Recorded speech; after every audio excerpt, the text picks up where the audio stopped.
Okey geng, Assalamualaikum. Hari ni sebelum nak jual barang, saya nak bagi satu pesanan sikit dekat customer-customer seluruh Malaysia ni. Bukan customer ESL sajalah, tak kira lah customer siapa pun. Hampa lepas ni kalau nak viral barang-barang apa pun, cukuplah hampa viral barang ESL. Sebab setakat hari ni ESL tak pernah lagi nak hantar surat saman kat orang, no. Hampa jangan risau. Hampa viral lah, apa masalah ESL hampa viral lah macam mana hampa nak buat sebelum ni lah. Tak pernah lagi lah saya nak pergi sama-sama hampa, nak pergi berpantun-pantun balik kat hampa. Saya terima apa yang viral kita tengok balik. Okey, benda ni tak betul. Okey, kita buat balik bagi betul. Ataupun benda tu kadang-kadang customer pun ada yang tak betul juga. Kita abaikan saja, BP lah.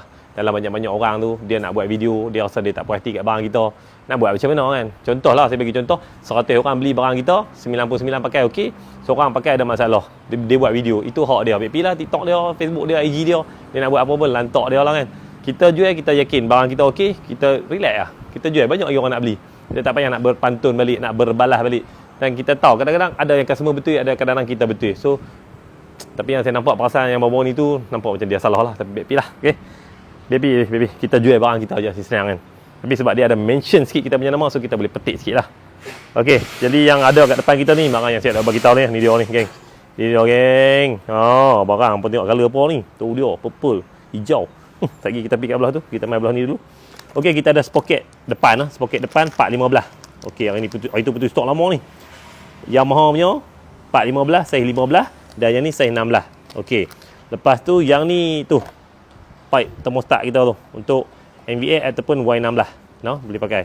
NVA ataupun Y16 boleh pakai. Kat sini dia tulis tu Y16 NVA boleh pakai. Yang ni kita panggil bypass thermostat. Bypass thermostat untuk NVA dan juga Y16. Ni pun putih stok itu. Okey, ni kita ada barang baru no. Fuel pump X-Max. Fuel pump X-Max ni kita keluarkan satu model saja, 4 bar. Dia punya pressure dia 4 bar. Satu model saja kita keluarkan lah. Pump besar semua, apa pasang kalau ada meter apa boleh test. Dapat 4 bar. Jangan risau. Tu dia. Kita buat satu model saja untuk X-Max. Kita tak buatlah sampai 3.5, 3.8, 4 bar, 4.5 tak payah. Kita buat 4 bar dan saya pakai dah sampai spek 82 pun tak ada isu. No, saya pakai sampai spek 82 pun tak ada isu, sampai 400cc lebih lah. Sampai 400cc lebih. Tak ada masalah. So spek 76 ke 78 ke 80 ke 82 boleh pakai. Memang saya test tu terbaik lah, puas hati lah. Konsisten, kita punya pressure tu konsisten walaupun injektor kita sampai 400cc. Okey, yang ni pula fuel pump Y15. Okey, Y15 3.5, Y15 4 bar. 3.5 bar, 4 bar. Okey, yang ni my bahagian mono. Mono ni saya tak tahu dah abang berapa ribu, puluh ribu biji jual. Tapi sebelum ni kita duk jual color purple saja. Kali ni kita masuk color hijau, color merah. No? Yang ni purple Y15 205 lah tinggi dia. Yang ni green ataupun hijau 205. Yang ni red ataupun merah 205. Yang ni model Y15. Dan yang ni pula model LC. Model LC kita buat tinggi dia 200 mm. Kita ada purple, kita ada green dan kita ada merah. So mai tengok dekat-dekat dia punya color. Purple macam sebelum ni lah, cuma kita adjust sikit stiker bagi nampak lagi cun. Okey, yang ni hijau, udah hijau, stiker dia mai color hijau. Dan yang ni merah geng. Tu dia. No. Jadi barang ni jangan kalik. Barang ni jangan kalik. Cukup laku keras. Laku yang tersangat keras.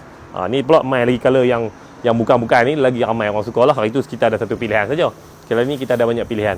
Okey, yang tu saja yang kita jual hari ni. Lepas tu esok kita masih tak cuti, esok kita buka lagi macam biasa. Cuma kita ada race di Bangkok tu. Saya ada beberapa tim sajalah yang pergi. Bukan semua lah. Jadi kedai buka macam biasa, boleh beli barang macam biasa. Okey, clear.